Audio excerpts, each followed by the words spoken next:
lugar en la época del rey David en la nación de Israel. Miren ustedes cómo dice, primer libro de Samuel, en su capítulo 17, versículo 1 en adelante, dice así: y los filisteos juntaron sus ejércitos para la guerra y se congregaron en Sacó, que es de Judá, y acamparon entre Socó y Aseca en Efes Damín. Versículo 2: también Saúl y los hombres de Israel se juntaron y acamparon en el valle de Ela y se pusieron en orden de batalla contra los filisteos. Por un momento imagínense ustedes el ejército de los filisteos en un monte, el ejército de Israel en otro monte, y en la mitad obviamente un valle que es como el valle de las decisiones o el valle de las oportunidades. El versículo 3 dice: y los filisteos estaban sobre un monte a un lado e Israel estaba sobre otro monte al otro lado, y el valle entre ellos. Salió entonces del campamento de los filisteos un paladín, el cual se llamaba Goliat de Gat, y tenía de altura 6 codos y un palmo, era más o menos cerca 3 metros de altura, de ese gigante súper bien protegido. Versículo 5: y traía un casco de bronce en su cabeza y llevaba una cota de malla, y era el peso de la cota de 5,000 siclos de bronce. Se cree que traía más de 100 kilos de armadura ese hombre. Y sobre sus piernas traía grebas de bronce y jabalina de bronce entre sus hombros. Hay una imagen ahí de lo que son las grebas de bronce que dice, son esas. Imagínense, era como un Robocop de ese tiempo, ¿verdad? El versículo 7 dice: el asta de su lanza era como un rodillo de telar, y tenía el hierro de su lanza 600 siclos de hierro, e iba su escudero delante de él. Y se paró y dio voces a los escuderos de Israel, o a los escuadrones de Israel, diciendo: ¿por qué os habéis puesto en orden de batalla? ¿No soy yo el filisteo y vosotros los siervos de Saúl? Escoged de entre vosotros un hombre que venga contra mí, y si él pudiere pelear conmigo y me venciere, nosotros seremos vuestros siervos, y si yo pudiere más que él y lo venciere, vosotros seréis nuestros siervos y nuestros sirvientes. Y añadió el filisteo: hoy yo he desafiado al campamento de Israel, dadme un hombre que pelee conmigo. Versículo 11: oyendo Saúl y todo Israel estas palabras del filisteo, se turbaron y tuvieron gran miedo. ¿Qué tuvieron? Gran miedo. Hay algo que se le llama la atmósfera de Goliat. La atmósfera de Goliat es aquello que él pudo lograr en esos 40 días. Fueron 40 días, por la mañana y por la tarde. Goliat se paraba en el valle y los desafiaba y los asustaba, obviamente con su estatura, con su vestimenta de guerra que tenía. Cualquiera de ellos se asustaba, y obviamente Goliat lo logró. Entonces en la mañana venía y les daba 4 gritos y les decía cosas, de tal manera que cuando ellos se iban a almorzar no disfrutaban el almuerzo del susto que tenían del desafío que Goliat les hacía. Pero aparte de eso, ya cayendo la tarde, otra vez venía Goliat y se paraba y arengaba una cantidad de cosas con su escudero delante de él, un hombre que iba delante de él también bien armado, y volvía y lo desafiaba. Y se cree que ellos pasaban muy asustados las noches, por lo cual al pasar las semanas había un ejército confundido. El pueblo, el ejército de Israel liderado por Saúl, estaban extremadamente confundidos, estaban llenos de temores, porque habían entrado en lo que se conoce como la atmósfera de Goliat. Y sabes que los gigantes no son como los vemos, o no son realmente lo que parecen. Pero alguien tiene que hacer algo frente, bueno, hoy día pues no hay un Goliat de 3 metros de altura, ¿verdad? De pronto una suegra que parezca eso, pero no hay eso, pero sí existen los temores. Si hacemos una lista de temores, es interminable. La gente que le tiene, por ejemplo, temor a la pobreza. Hay quienes dicen, no, yo nací pobre, así me quedo, es mejor ser pobre. Pero mentiras, todo el mundo le tiene miedo o tiene el temor de la pobreza.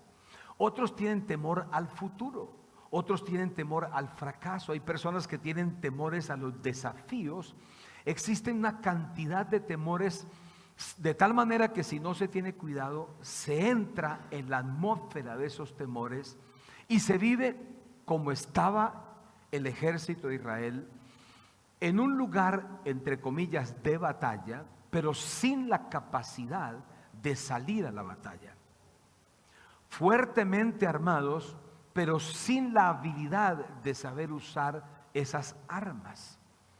La atmósfera de Goliat los había literalmente anulado, los había reducido a la nada. Y es allí donde hago este planteamiento que es mi tema en esta ocasión. Párate en el valle.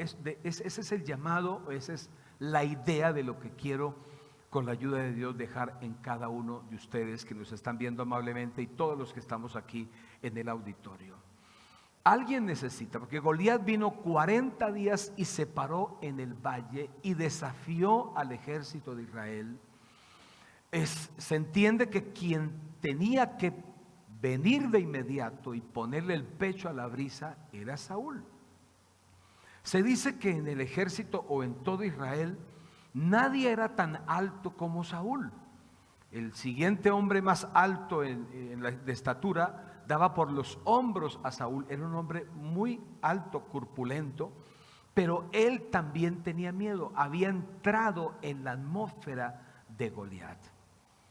Este hombre, este gigante, había logrado crear esos temores y anular todo el potencial de miles de soldados que, entre comillas, estaban preparados y formaban parte de las filas. Era para eso, para defender la nación, no importaba el precio que tocara pagar, pero todos estaban reducidos. Uno encuentra familia. Yo atendí a un hombre que me dijo, estoy muy preocupado. Lo recibí en mi apartamento en ese tiempo y me decía, acaba de morir un tío de infarto y ya es la 7ª persona de la familia. Me los nombró cada cuánto y quiénes, incluyendo su abuelo, incluyendo 2 infartos que había tenido su papá. Y me decía, me asalta el interrogante. Bueno, el próximo seré yo, el 8º seré yo. Entonces, yo le decía, mira, yo quiero animarte a que no tengas temor. Hay algo que ha venido destruyendo tu familia, que son la muerte en secuencia de infartos. Atendí a una señora que su hermano, para esa época que la atendí, recién su hermano se había suicidado. Aquí en Bucaramanga, de hecho, era un hombre muy conocido. Yo estaba muy jovencito cuando ella me describió quién era. Yo dije, wow, yo lo vi muchas veces en la ciudad, claro. Pero él, con mucho dinero y todo, terminó sacando su pistola, dándose un disparo en la cabeza.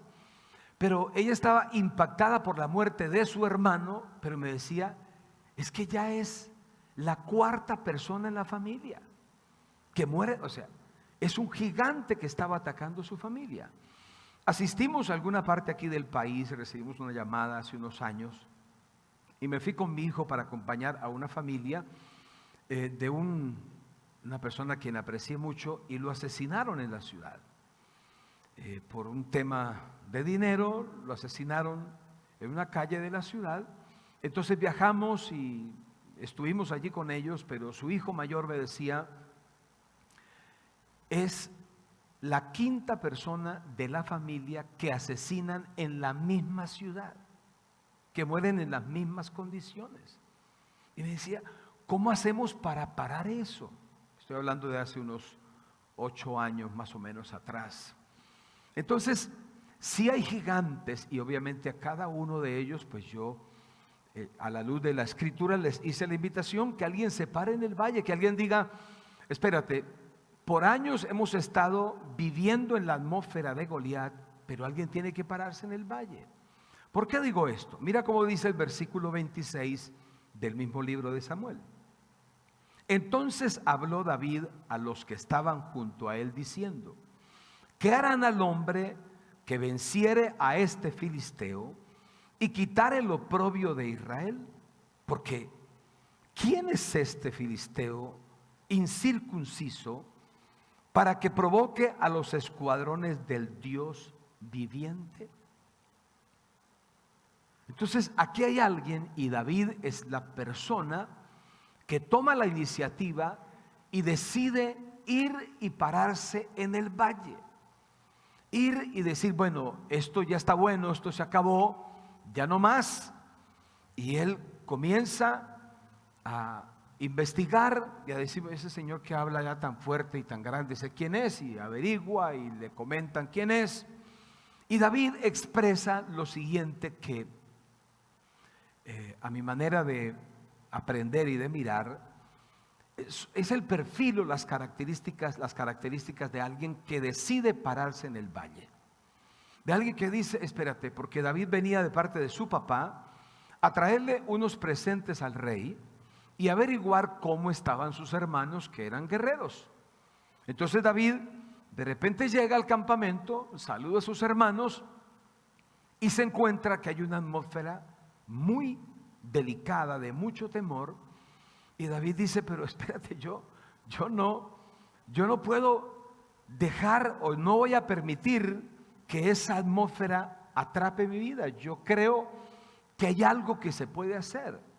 Y David expresa las siguientes facultades que tenía como una persona que había sido escogido por Dios para hacer algo por su nación.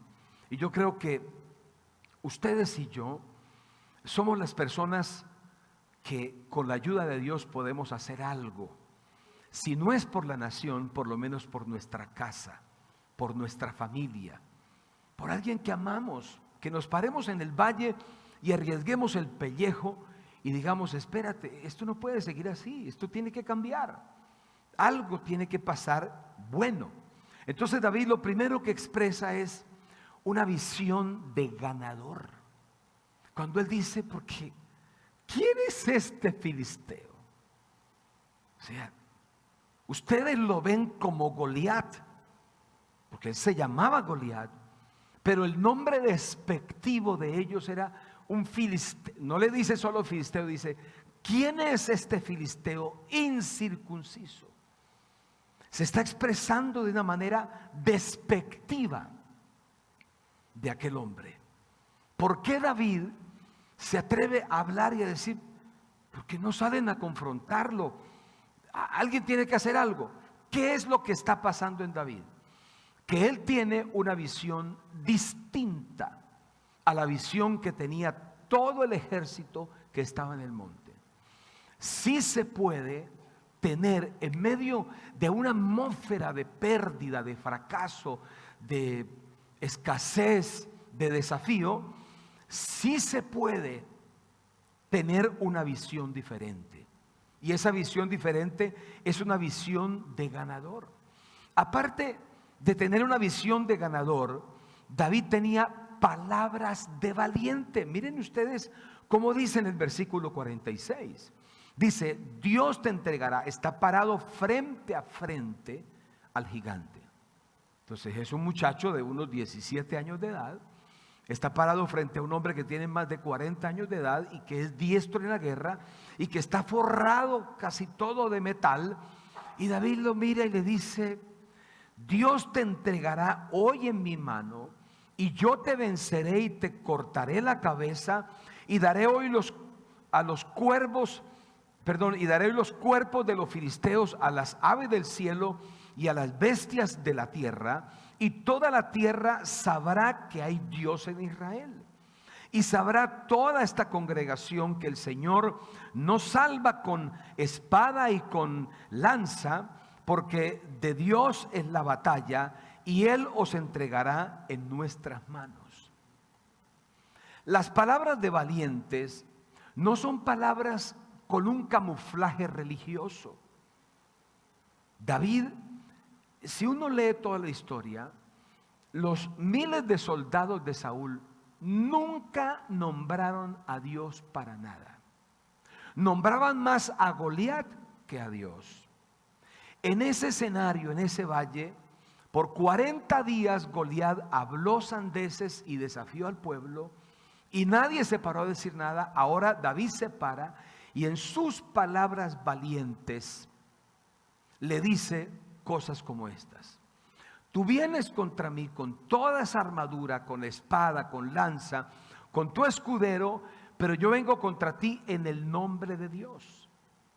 Las palabras de valientes no tienen un matiz religioso. No tienes que andar diciendo yo soy de tal iglesia, yo me voy para el cielo. No, sencillamente en las palabras, cuando un valiente habla, un valiente desde antes de pelear acredita que su victoria que está cerca es una victoria que se debe específicamente a Dios.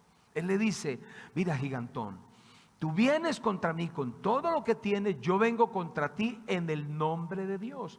Y aparece un valiente que no es religioso, pero que dice: espérate, de esta situación yo creo firmemente que Dios nos va a sacar. Creo que Dios nos va a ayudar. Necesitamos ese tipo de valentía, porque abundan las personas religiosas que disparan a toda hora versículos bíblicos y expresiones evangélicas, aleluyas y cosas por el estilo, pero no necesariamente eso son palabras de valientes.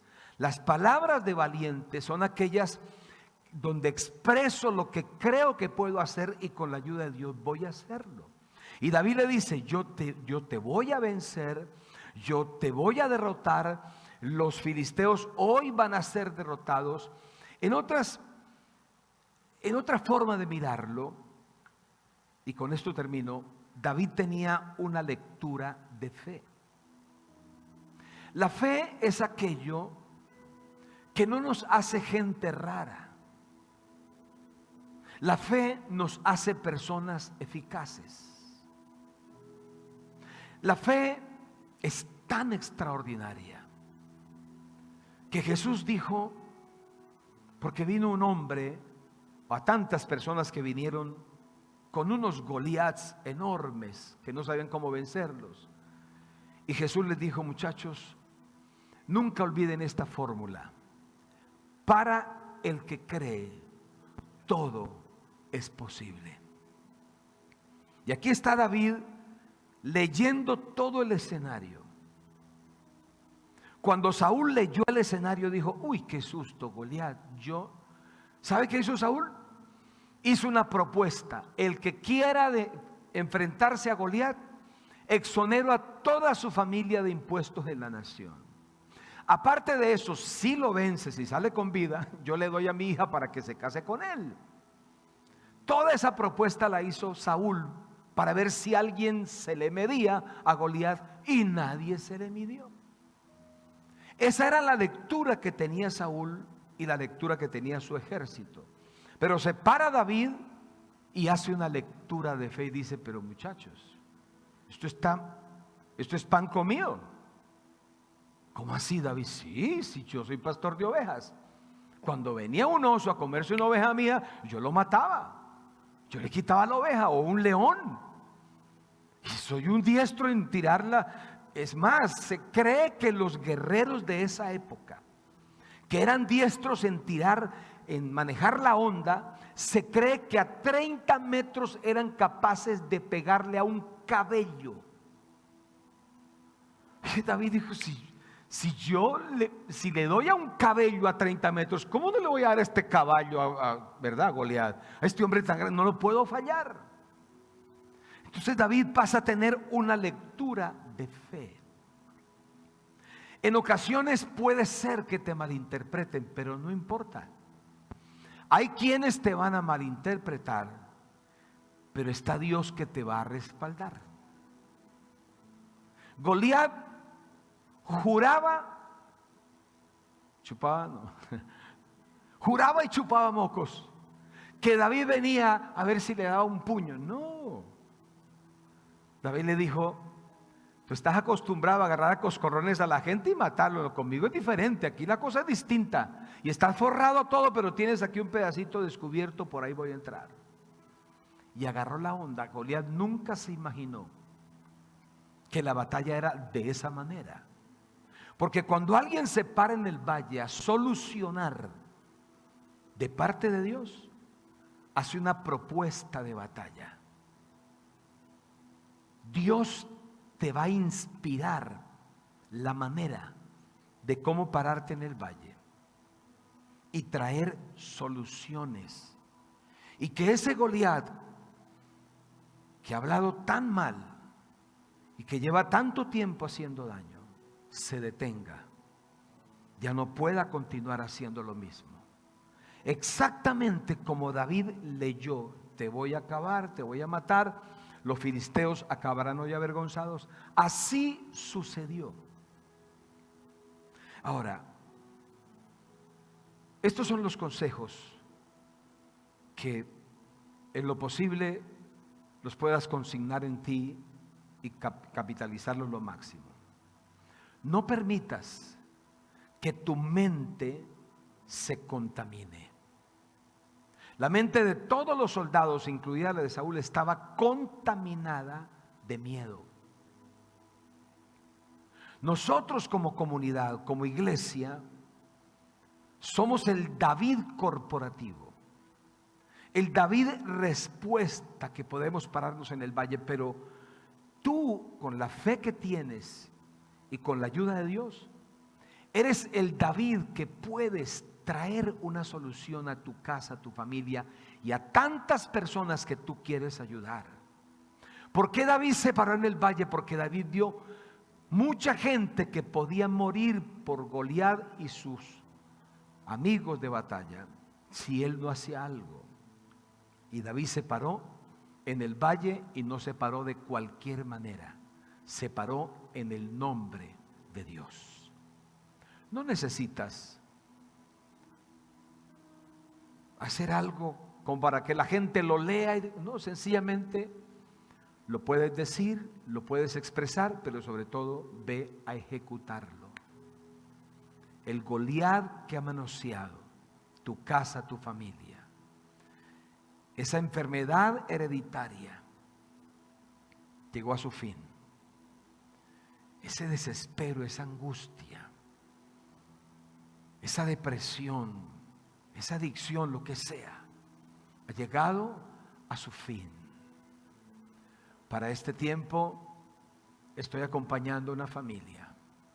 Hay un caso de cáncer puntual, y cada vez que voy a su casa les digo: nosotros nos hemos parado en el valle. Todo el que vea a esta persona que ha pasado este proceso y ve la forma en que vive y cómo está, no se imaginan que está enfrentando un cáncer. Es que alguien en esa casa se paró en el valle para operar de una manera distinta. Este es el tiempo de pararlos en el valle y traer la victoria a casa, porque Dios está con nosotros. Si lo crees, dale un aplauso a Dios, por favor.